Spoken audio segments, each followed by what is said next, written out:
Good morning students, CCA online education channel में आप सभी विद्यार्थियों का स्वागत है। एग्रीकल्चर केमिस्ट्री की जो बुक है उससे जो अपने 2 चैप्टर थे वो कंप्लीट हो गए हैं। तीसरा चैप्टर आज स्टार्ट करते हैं अपन, मृदा जीवांश पदार्थ, लेसन नंबर 2, मृदा जीवांश पदार्थ। तो चलिए अपन चर्चा करते हैं मृदा जीवांश पदार्थ क्या होता है। मृदा जीवांश पदार्थ,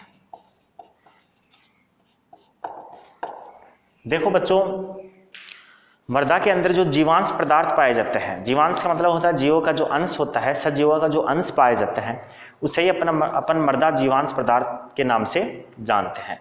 अब मृदा के अंदर जो जीवांश पदार्थ होते हैं वो 2 प्रकार के हो सकते हैं। या तो हो सकते हैं वो पेड़ पौधों के अवशेष, या तो वो हो सकते हैं पेड़ पौधों के अवशेष,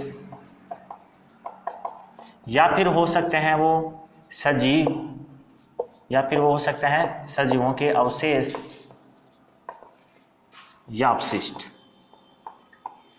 या तो वो सजीवों के अवशेष हो सकते हैं या फिर वो अवशिष्ट हो सकते हैं। इसके अलावा पेड़ पौधों के अवशेष जो होते हैं वो पेड़ पौधों के अवशेष भी क्या कहलाते हैं? मृदा जीवांश पदार्थ कहलाते हैं। होता क्या है कि मृदा के अंदर सामान्यतः जो जीव जंतु पेड़ पौधों के अपशिष्ट अवशेष पदार्थ होते हैं वो गिर जाते हैं। गिरने के परिणाम स्वरूप वो क्या होते हैं? जटिल कार्बनिक पदार्थ होते हैं। उन जटिल कार्बनिक पदार्थों के अपघटन की प्रक्रिया स्टार्ट होती है। अपघटन की प्रक्रिया के परिणाम स्वरूप वो सरल कार्बनिक पदार्थों में बदल जाते हैं, और वो जब सरल कार्बनिक पदार्थ में बदलते हैं तो उसे अपन मृदा जीवांश पदार्थ कहते हैं। मृदा जीवांश पदार्थ को ही हम दूसरे नाम से जानते हैं जिसे अपन बोलते हैं हुमस, जिसको अपन क्या बोलते हैं? हुमस के नाम से अपन जानते हैं। और ये आपके क्या होता है? मृदा जीवांश पदार्थ ही होता है। ये आपके हुमस जो होते हैं वो मृदा जीवांश पदार्थ की श्रेणी में ही आते हैं। हुमस के बारे में लास्ट क्लास में अपन ने पढ़ा था कि हुमस क्या होता है? गहरे भूरे या काले रंग के कार्बनिक पदार्थ होते हैं। कार्बनिक पदार्थ होते हैं जो मृदा के अंदर क्या बढ़ाते हैं? उर्वरक क्षमता को बढ़ाने में सहायता करते हैं। ये गहरे भूरे काले रंग के कार्बनिक पदार्थ होते हैं जो मृदा के अंदर क्या बनाते हैं? मृदा की उर्वरक क्षमता को बनाए रखने में सहायता करते हैं। हम बात करें कि मृदा के अंदर जो जीवांश पदार्थ होता है उसकी मात्रा लगभग, इसकी मात्रा 0.1 से लेके 5% तक हो सकती है। हुमस की जो मात्रा है, या हम ये कि हुमस की मात्रा है या फिर मृदा जीवांश पदार्थ की जो मात्रा है वो मृदा के अंदर 0 से लेकर 5%, 0.1 से लेके 5% तक हो सकती है। ये मृदा की क्षमता, मृदा की प्रकृति पर निर्भर करती है कि उसके अंदर हुमस की मात्रा कितनी है। ये उसके आसपास के जीव जंतुओं के परिवेश पर निर्भर करता है कि उसकी मृदा की जो हुमस की मात्रा है वो कितनी होती है। ये हो गई मृदा जीवांश पदार्थ की परिभाषा, और क्या होगी? मृदा जीवांश पदार्थ की मात्रा कितनी होती है। इसके अंदर अपन यहाँ डेफिनेशन यदि लिखें, इसकी परिभाषा लिखें तो इसकी परिभाषा आप लिख सकते हो। मृदा जीवांश पदार्थ किसे बोलेंगे? मृदा में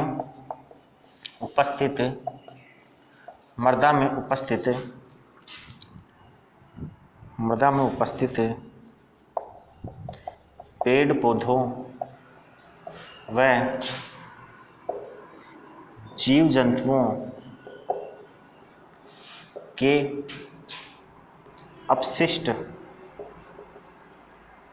जो सरल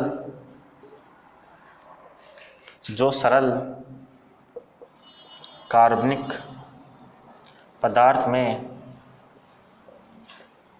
बदल जाते हैं। क्या कहलाते हैं आपके? या आपके कहलाते हैं मृदा जीवांश पदार्थ, या फिर उसको अपन दूसरे नाम से हुमस के नाम से भी जानते हैं।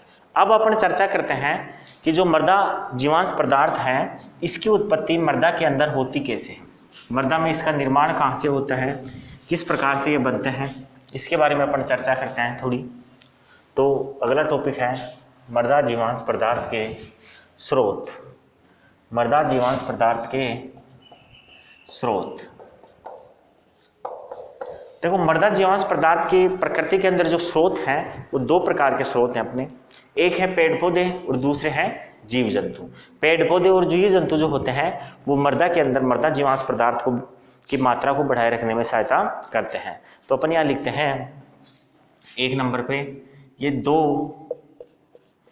स्रोत पाए जाते हैं, दो स्रोत क्या होते हैं पाए जाते हैं, जिसमें पहला है आपके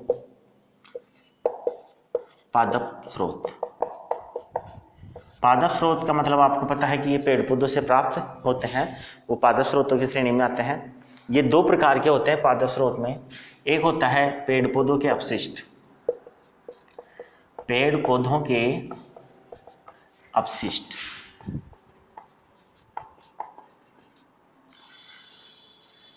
पादप स्रोत क्या होते हैं, पेड़ पौधों से प्राप्त होने वाले जितने भी कार्बनिक पदार्थ होते हैं उनको अपन मृदा जीवांश पदार्थ का स्रोत मानते हैं। जैसे पेड़ों की पत्तियां हैं, जैसे उसकी छाल हैं, फल हैं, सब्जियां हैं, उसके अपशिष्ट पदार्थ हैं, ये सारे इसी श्रेणी में आते हैं। अपन पादप स्रोतों को भी दो भागों में बांट लेते हैं। दो भाग कौन कौन से हैं, पहले अपना पेड़ पौधों के अपशिष्ट। अब पेड़ पौधों के अपशिष्टों की बात करें तो पेड़ पौधों से जो टूट के गिरने वाली उसकी पत्तियां हैं, उसकी चाल है, उसकी टहनियां हैं, पेड़ पौधे नष्ट हो जाने के बाद उसकी संपूर्ण जो पादप का शरीर है, जड़ तना पत्ती होती हैं, वो सारे अपशिष्ट की श्रेणी में आते हैं। ये अपशिष्ट क्या होते हैं, धीरे धीरे अपगठित होते हैं और अपगठित होने के बाद मृदा के अंदर क्या करते हैं, मृदा जीवांश पदार्थ की मात्रा को बनाए रखने में, उसको बढ़ाने में स्रोत की तरह काम करते हैं। तो अपन यहाँ लिख सकते हैं पेड़ पौधों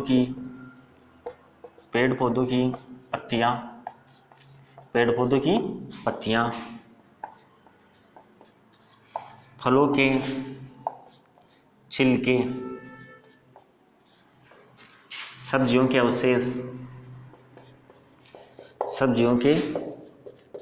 अवशेष, ठीक है, और मृत पेड़ पौधे जो नष्ट हो जाते हैं, वो मृत पेड़ पौधे भी इसी श्रेणी के अंदर आते हैं। दूसरा जो होता है वो होती है अपने हरी खाद। ये एग्रीकल्चर में आपने पढ़ा होगा, हरी खाद किसे बोलते हैं। सामान्यतः जो पेड़ पौधों पत्तियों के जो अवशेष होते हैं, छिलके होते हैं, पत्तियां होती हैं, उनको अपन खाद के रूप में उपयोग करते हैं, क्योंकि उनके अंदर कई प्रकार के कार्बनिक पदार्थ पाए जाते हैं और उनको ही अपन क्या बोलते हैं, हरी खाद के रूप में। जैसे आपके सनई आती है, सनई होती हैं, ढेंचा होती हैं, मूंग आदि के फसलों के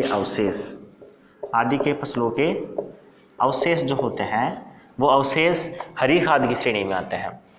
सनई, ढेंचा, मूंग आदि फसलों के जो अवशेष होते हैं उनको अपन क्या करते हैं, मृदा के अंदर, मिट्टी के अंदर, खेत के अंदर इकट्ठा करके रख लेते हैं और जब अपने को आवश्यकता होती है खाद के रूप में तो इनको अपन क्या करते हैं, मिट्टी में ढाल देते हैं, खेत में ढाल देते हैं। तो ये भी क्या करती है, मृदा के अंदर जो मृदा की उर्वरक क्षमता होती है, मृदा जीवांश पदार्थ होते हैं, मृदा की जो ह्यूमस की मात्रा होती है उसको बढ़ाने में सहायता करती है। दूसरी जो आपके स्रोत है मृदा जीवांश पदार्थ का वो है जीव जंतु। अब जीव जंतु भी मृदा के अंदर मृदा जीवांश पदार्थ को बढ़ाने में सहायता करते हैं।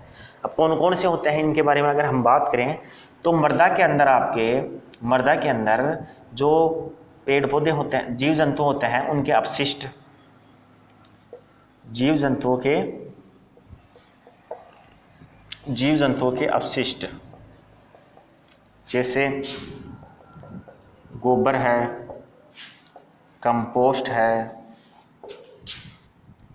ये क्या है, जीव जंतुओं के अपशिष्ट की श्रेणी में आते हैं। इसके अलावा मृत जीव जंतु भी क्या करते हैं, मृदा का जो जीवांश पदार्थ होते हैं उसकी मात्रा को बढ़ाने में सहायता करते हैं। इसी प्रकार जीव जंतु के जो अपशिष्ट हैं, गोबर हैं, कंपोस्ट है, मृत जीव जंतु हैं, ये मृदा जीवांश पदार्थ को बनाने में सहायता करते हैं। इसके अपगठन के परिणाम स्वरूप जो सरल कार्बनिक पदार्थ होते हैं इनकी क्या होता है, अपगठन होता है। अपगठन के बाद बनते हैं सरल कार्बनिक पदार्थ। इनके अपघटन से सरल कार्बनिक पदार्थ बनते हैं और ये जो सरल कार्बनिक पदार्थ होते हैं ये मृदा में ह्यूमस की मात्रा, मृदा जीवांश पदार्थ की मात्रा को बढ़ाने में सहायता करते हैं। तो यहाँ पर ने पढ़ा मृदा जीवांश पदार्थ के स्रोत। मृदा जीवांश पदार्थ के स्रोत दो प्रकार के होते हैं, एक पादप स्रोत होता है, एक जीव जंतु या जंतु स्रोत की श्रेणी में आते हैं। ये जो होते हैं ये आपके पादप स्रोतों में दो हैं, पेड़ पौधों के अपशिष्ट हैं और हरी खाद है, और जीव जंतुओं में जीव जंतुओं के अपशिष्ट और उसके जीव जंतुओं की क्या है, मृत अवशेष हैं। ये जटिल कार्बनिक पदार्थ होते हैं और सरल कार्बनिक पदार्थ में अपघटित होकर मृदा के अंदर मृदा जीवांश पदार्थ की मात्रा को बढ़ाने में सहायता करते हैं। तो ये होगी मृदा जीवांश पदार्थ के स्रोत। स्क्रीनशॉट ले लो, नोट कर लो, नोट्स अवेलेबल हो जाएंगे वैसे आपको। फिर आगे स्टार्ट करते हैं अपन मृदा जीवांश पदार्थ का वर्गीकरण।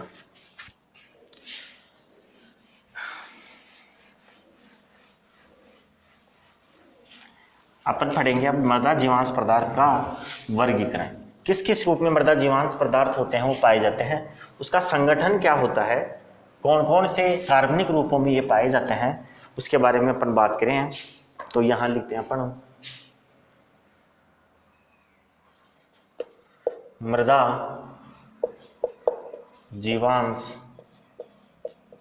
पदार्थ का संगठन व वर्गीकरण। संगठन व किसकी बात करते हैं अपन, वर्गीकरण की बात करते हैं। तो यहाँ स्टार्ट करते हैं अपन उसके वर्गीकरण से स्टार्ट करते हैं संगठन, फिर उसके बाद में उसके संगठन के बारे में चर्चा करेंगे कि कितनी कितनी % उसके अंदर कौन कौन से जो कार्बनिक पदार्थ हैं वो पाए जाते हैं। तो यहाँ अपन देखते हैं मृदा के अंदर मृदा जीवांश पदार्थ, मृदा जीवांश पदार्थ, ये मृदा जीवांश पदार्थ होते हैं, दो प्रकार के होते हैं आपके। एक होता है कार्बनिक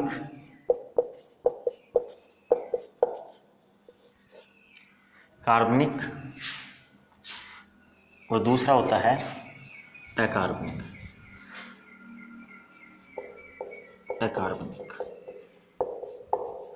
मृदा जीवांश पदार्थ दो प्रकार के होते हैं, एक होते हैं कार्बनिक और दूसरा होता है अकार्बनिक। सामान्यतः ऐसा देखा जाता है कि मृदा जीवांश पदार्थ का जो कार्बनिक भाग होता है वो लगभग 90% होता है। मृदा में पाए जाने वाले मृदा जीवांश पदार्थ का 90% भाग कार्बनिक होता है और केवल 10% जो भाग होता है वो कैसा होता है, अकार्बनिक होता है। अकार्बनिक पदार्थ होते हैं उसके अंदर आपके आता है आपके जो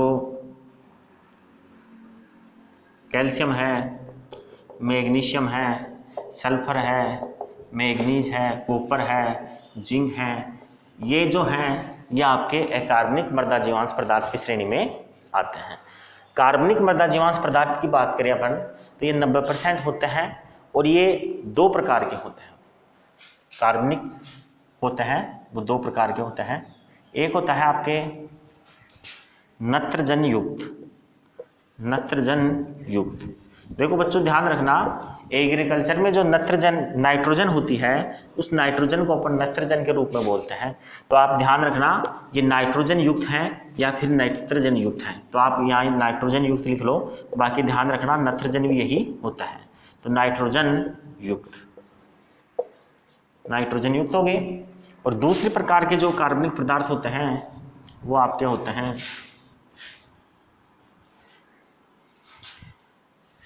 नाइट्रोजन रहित। दूसरे कौन से होते हैं, नाइट्रोजन रहित।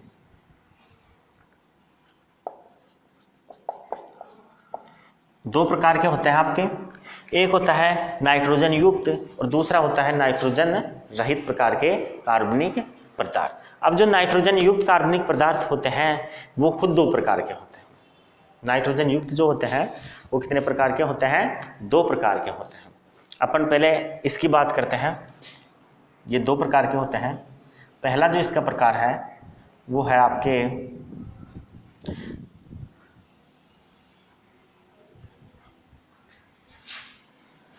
नाइट्रोजन युक्त दो प्रकार के होते हैं, एक होता है जल विलेय और एक होता है जल अविलेय। तो अपन यहाँ लिखते हैं जल विलेय नाइट्रोजन युक्त पदार्थ और फिर लिखते हैं जल अविलेय नाइट्रोजन युक्त पदार्थ। पहले लिखेंगे अपन जल विलेय नाइट्रोजन पदार्थ, तो यहाँ लिखो जल विलेय, जल विलेय नाइट्रोजन पदार्थ,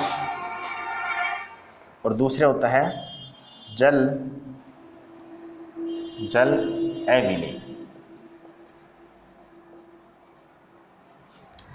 जल विलेय की बात करें तो सामान्यतः आपके इसके अंदर आते हैं, एक होता है आपके नाइट्रेट,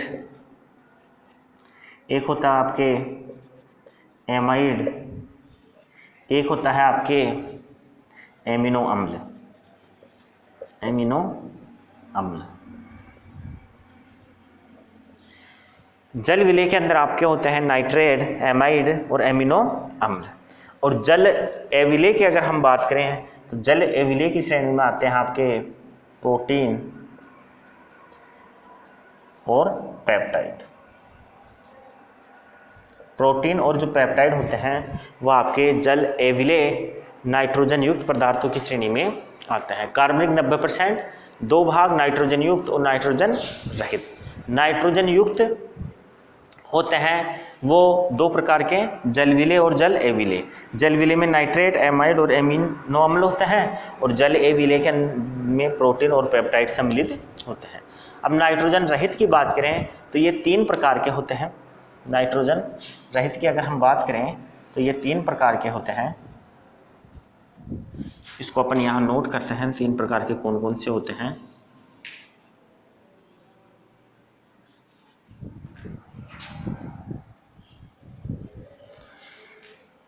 एक होती है आपके कार्बोहाइड्रेट, दूसरी होती है ईथर विलेय, ईथर घुलनशील, और तीसरी होती है लिग्निन। एक होते हैं कार्बोहाइड्रेट, कार्बोहाइड्रेट, दूसरे होते हैं ईथर घुलनशील, और तीसरे होते हैं लिग्निन। 3 प्रकार के होते हैं नाइट्रोजन रहित जो पदार्थ होते हैं वो 3 प्रकार के होते हैं। एक होता है आपके कार्बोहाइड्रेट, दूसरा होता है ईथर घुलनशील और तीसरा होता है लिग्निन। अब हम बात करें कार्बोहाइड्रेट भी 3-4 प्रकार के होते हैं, जिनमें आपके शर्करा है, सेल्यूलोज है, हेमीसेल्यूलोज है। तो अपन यहाँ लिख सकते हैं ये होते हैं शर्करा, सेल्यूलोज, शर्करा, सेल्यूलोज, हेमी सेल्यूलोज,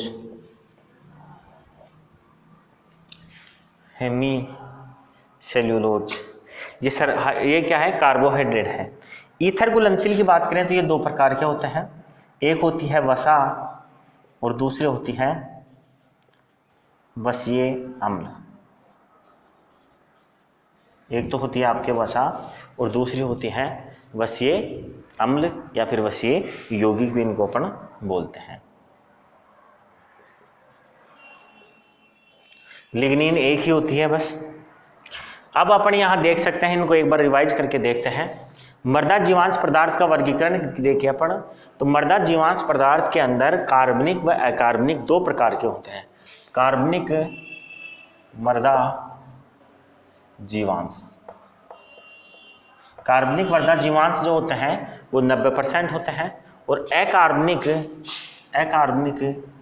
मृदा जीवांश जो होते हैं वो होते हैं आपके 10%।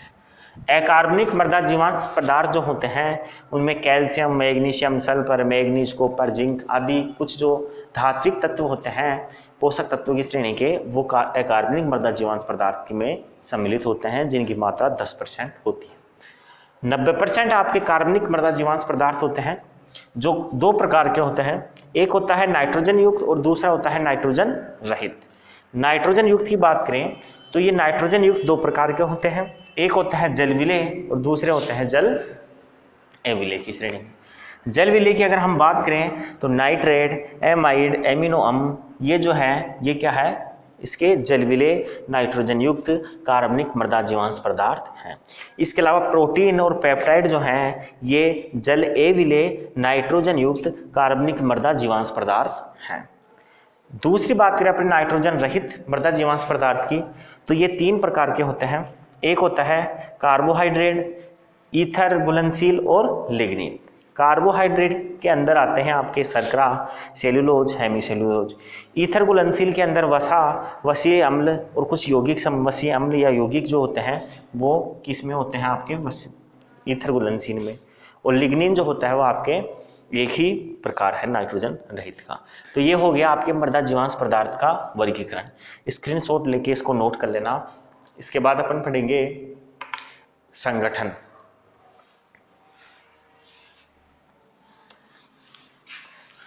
संगठन की बात करें अपन तो अभी अपन ने बात की 90% कार्बनिक और 10% होता है अकार्बनिक मृदा जीवांश पदार्थ। अब इन कार्बनिक अकार्बनिक मृदा जीवांश पदार्थ की यदि हम बात करें तो कितने प्रतिशत इसके अंदर कौन कौन से कार्बनिक पदार्थ पाए जाते हैं उसके बारे में अपन चर्चा करेंगे। इसके संगठन की बात करें, संगठन की, तो इसके संगठन की अगर हम चर्चा करते हैं तो यहाँ अपन नोट करते हैं कि कितनी % इसके अंदर कौन कौन से कार्बनिक या अकार्बनिक मृदा जीवांश पदार्थ पाए जाते हैं। पहले अपन देते हैं कार्बोहाइड्रेट के रूप में। कार्बोहाइड्रेट जो है वो कैसी थी, आपके नाइट्रोजन रहित मृदा कार्बनिक जीवांश पदार्थ थी। कौन था? कार्बोहाइड्रेट। कार्बोहाइड्रेट की बात करें तो कार्बोहाइड्रेट के 3 यौगिक हैं आपके पास। एक है स्टार्च, दूसरा आपके सेल्यूलोज और तीसरा होता है आपके हेमी सेल्यूलोज। दूसरा है आपके सेल्यूलोज और तीसरा जो होता है वो होता है आपके हेमी सेल्यूलोज। अब यहाँ हम देखते हैं कि हेमी सेल्यूलोज, यहाँ पे स्टार्च की जो मात्रा होती है वो मृदा जीवांश पदार्थ में 1% से लेके 5% के बीच होती है। स्टार्च की मात्रा मृदा जीवांश पदार्थ में 1 से कितनी % होती है? 1 से 5% होती है। जबकि जो सेल्यूलोज की मात्रा होती है वो 10 से 28% के बीच होती है। 10 से 28% के बीच क्या पाया जाता है? इसके अंदर सेल्यूलोज की मात्रा पाई जाती है। इसी प्रकार हम बात करें तो इसके अंदर हेमी सेल्यूलोज की जो मात्रा होती है वो पाई जाती है 20% से 50% के बीच। आपको क्या पाया जाता है? उसके अंदर हेमी सेल्यूलोज पाया जाता है। ये कार्बोहाइड्रेट के 3 यौगिक हो गए।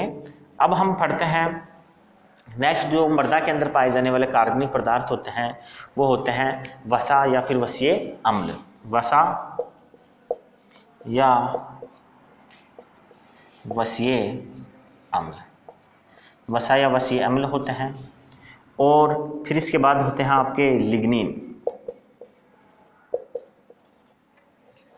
वसा या वसीय अम्ल होते हैं, लिग्निन होते हैं और लिग्निन के साथ इसके अंदर पाई जाती हैं प्रोटीन। ये भी आपके कार्बनिक पदार्थों की श्रेणी में आते हैं। अब हम बात करें कि वसा या वसीय अम्ल होते हैं वो होते हैं 1 से लेके 8% के बीच। मृदा जीवांश पदार्थ में 1 से 8% के बीच होते हैं आपके वसा या वसीय अम्ल की श्रेणी के लिए। इसी प्रकार 10 से लेके 30% के बीच, 10% से 30% के बीच आते हैं आपके लिग्निन और 1% से लेके 5% के बीच आते हैं आपके प्रोटीन। 1% से लेके 5% की जो श्रेणी होती है वो होती है आपके किसकी? प्रोटीन की। तो इस प्रकार से मृदा जीवांश पदार्थ के संगठन की अपन बात करें तो कार्बोहाइड्रेट के 3 होते हैं, स्टार्च, सेल्यूलोज और हेमी सेल्यूलोज। स्टार्च होते हैं वो 1 से 5% के बीच पाया जाता है मृदा जीवांश पदार्थ में। सेल्यूलोज की जो मात्रा होती है वो 10 से लेके 28% तक सेल्यूलोज की मात्रा पाई जाती है किसमें? मृदा जीवांश पदार्थ में। हेमीसेल्यूलोज होता है 20% से 50% के बीच। वसा या जो वसीय अम्ल होती है वो 1 से 8% मात्रा इसकी पाई जाती है। और जो लिग्निन होता है वो 10 से 30% होता है और प्रोटीन की मात्रा 1 से लेकर 5% के बीच मृदा जीवांश पदार्थ में पाई जाती है। ये है आपके जो मृदा जीवांश पदार्थ है उसका संगठन कितना होता है उसके बारे में अपन ने चर्चा की। तो ये संगठन है, स्क्रीनशॉट लेके इसको नोट कर लीजिए। उसके बाद अपन जो अगला टॉपिक है अपना मृदा जीवांश पदार्थ का विच्छेदन, उसको स्टार्ट करते हैं। मृदा जीवांश पदार्थ का विच्छेदन।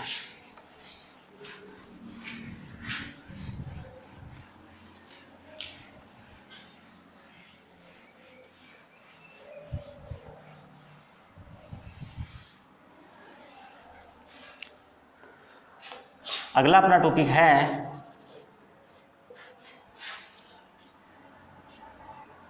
मृदा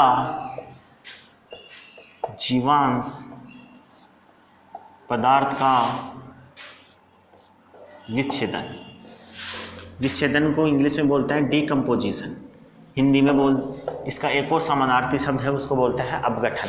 ठीक है, तो मृदा जीवांश पदार्थ का अपघटन किस प्रकार से होता है, किस प्रकार से ये सरल कार्बनिक पदार्थों में बढ़ते हैं, कितना समय लगता है, पहले किसका अपघटन होता है, इसके बारे में अपन चर्चा करते हैं। पहले लिखते हैं इसकी डेफिनेशन, परिभाषा क्या होती है। तो यहाँ अपन लिखते हैं मृदा जीवांश पदार्थ का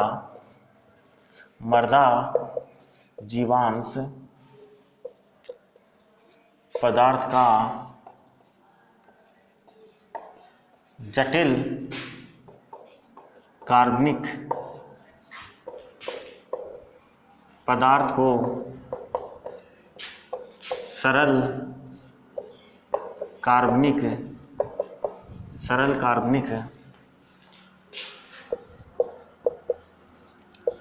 पदार्थ में टूटना, विच्छेदन,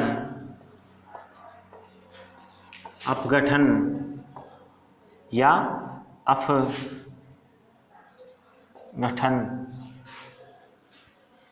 कहलाता है।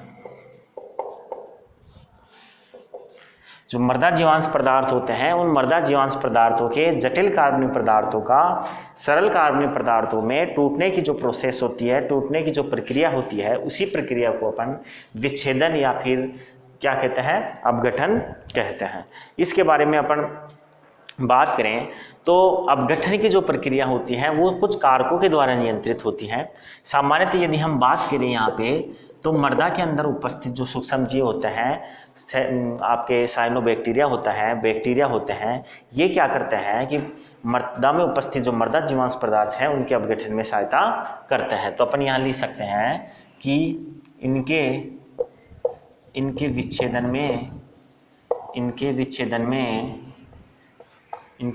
में सूक्ष्म जीव आपके कौन कौन से हो सकते हैं, फंजाई, बैक्टीरिया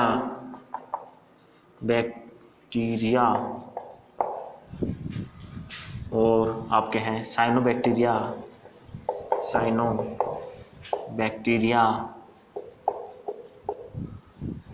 आदि सूक्ष्म जीव सहायता करते हैं। ये क्या करते हैं कि मृदा में सूक्ष्म जीव जो होते हैं, फंजाई, बैक्टीरिया, साइनोबैक्टीरिया, ये क्या करते हैं, मृदा जीवांश पदार्थ को अपघटित करने का काम करते हैं, उनके अपघटन करने में सहायता करते हैं। सामान्यतः ये क्या करते हैं, ऑक्सीजन की उपस्थिति में यह क्रिया होती है, ऑक्सीजन की उपस्थिति में होती है यह क्रिया होती है, अर्थात सहजीवी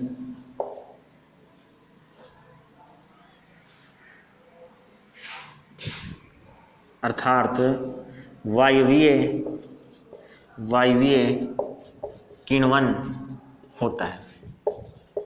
कहने का मतलब ऑक्सीजन की उपस्थिति में ये प्रक्रिया होती है, इसलिए अपन कह सकते हैं कि ये वायु की उपस्थिति में होती है, इसलिए वायवीय किण्वन अपन इसको बोल सकते हैं।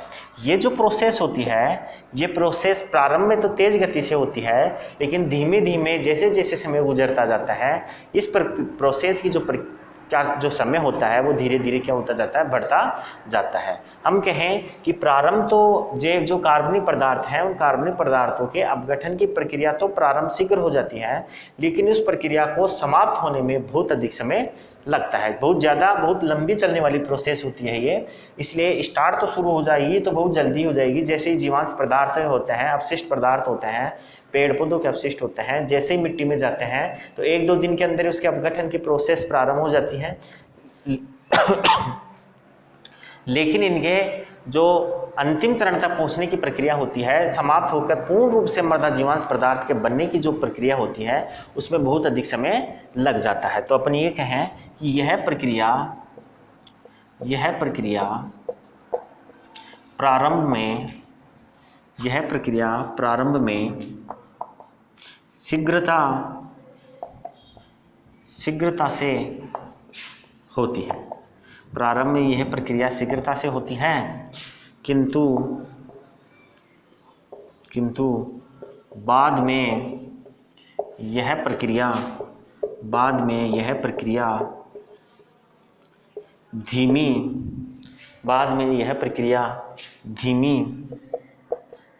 गति से होने लगती है।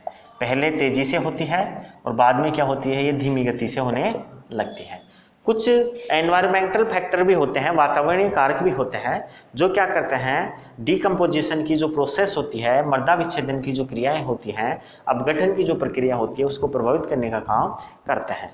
जैसे मृदा में वायु की उपस्थिति और जो आर्द्रता और नमी होती है, ये क्या करती है, डिकम्पोजिशन को बढ़ा देती है, विच्छेदन की प्रक्रिया को ये बढ़ा देती है। लेकिन यदि मृदा के अंदर वायु की उपस्थिति कम है या नमी या आर्द्रता की मात्रा कम होती है, तो ऐसी स्थिति में जो विच्छेदन है वो धीमी गति से होने लगता है। आपने जनरली देखा भी होगा, किण्वन की जो प्रक्रिया होती है वो बरसात का जो मौसम होता है उसमें शीघ्रता से होती है। कई पदार्थ होते हैं वो डिकम्पोजिशन होना प्रारंभ हो जाते हैं, अपशिष्ट पदार्थ। लेकिन सर्दियों में और जो गर्मियों का मौसम होता है उस समय कई प्रकार के जो जीव जंतु के अपशिष्ट हैं या फिर पेड़ पौधों के अपशिष्ट हैं वो मृदा में पड़े रहते हैं, काफ़ी समय तक उनका अपघटन नहीं होता है। लेकिन जब ऑक्सीजन की मात्रा और जो नमी की मात्रा अधिक मिल जाती है तो डिकम्पोजिशन जो होता है, विच्छेदन जो होता है, वो शीघ्रता से होने लग जाता है। तो अपन यहाँ लिख सकते हैं कि वायु है नमी जैसे वातावरणीय कारक, वायु व नमी जैसे वातावरणीय कारक मृदा जीवांश पदार्थ के विच्छेदन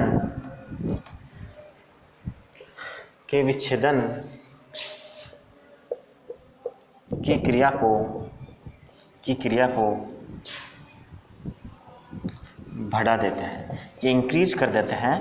जो वायु के अंदर नमी होती है, आर्द्रता होती है, वायु की जो मात्रा होती है, ऑक्सीजन की जो प्रचुरता होती है, ये क्या करती है, मृदा जीवांश पदार्थ की जो विच्छेदन की प्रोसेस होती है उस विच्छेदन की प्रोसेस को ये क्या करती है, इंक्रीज कर देती, बढ़ा देती है।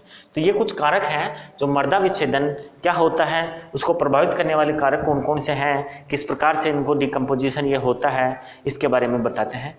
अब हम एक नोट डाल के लिखेंगे कि मृदा के अंदर पाए जाने वाले, अपन ने पढ़ा कार्बनिक पदार्थों के बारे में, जटिल कार्बनिक पदार्थों के बारे में और सरल कार्बनिक पदार्थों के बारे में। इनका जो डिकम्पोजिशन होता है वो डिकम्पोजिशन किस क्रम में होता है उसको अपन एक बार नोट कर लेते हैं। इसको आप स्क्रीनशॉट ले लेते।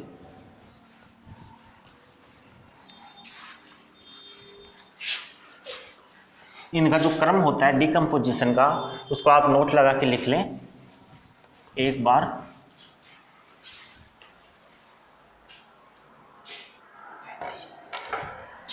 अब जो क्रम है उनको, उस क्रम को एक बार आप नोट कर लीजिए। सबसे पहले क्या होता है, आपके जो शर्करा होता है, स्टार्च होता है, और आपके जो शर्करा स्टार्च के अलावा जो आपके सरल प्रकार की प्रोटीन होती है, ये शीघ्रता से अपघटित होती है।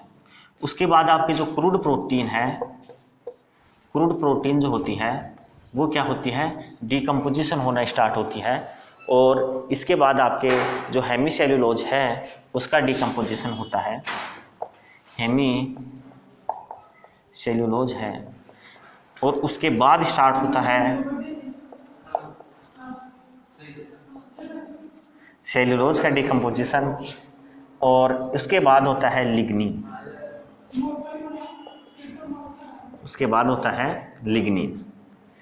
सबसे पहले शर्करा या स्टार्च या जो सरल प्रकार की प्रोटीन होता है उसका डिकम्पोजिशन प्रारंभ होता है, फिर जो क्रूड प्रोटीन होती है उसका अपघटन विच्छेदन प्रारंभ होता है, और हेमीसेल्यूलोज, फिर सेल्यूलोज, और सबसे आखिरी में जो डिकम्पोजिशन होता है वो आपके लिग्निन का होता है। तो आप इसको नोट कर लें कि जो इनकी अपघटन की क्रियाशीलता है, विच्छेदन की जो क्रियाशीलता का जो क्रम है वो इस प्रकार से है,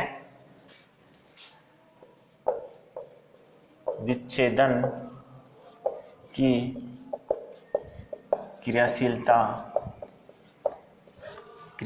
का क्रम। सबसे पहले आपके शर्करा, स्टार्च और सरल प्रोटीन का विच्छेदन होगा, उसके बाद क्रूड प्रोटीन का, फिर हेमीसेल्यूलोज, फिर सेल्यूलोज, और सबसे लास्ट में जो डिकम्पोजिशन होगा वो मृदा के अंदर लिग्निन का होगा। तो आज की जो आपकी क्लास है यहीं तक रहेगी। नेक्स्ट क्लास में अपना जो अगला टॉपिक है वो स्टार्ट करेंगे। थैंक यू, धन्यवाद।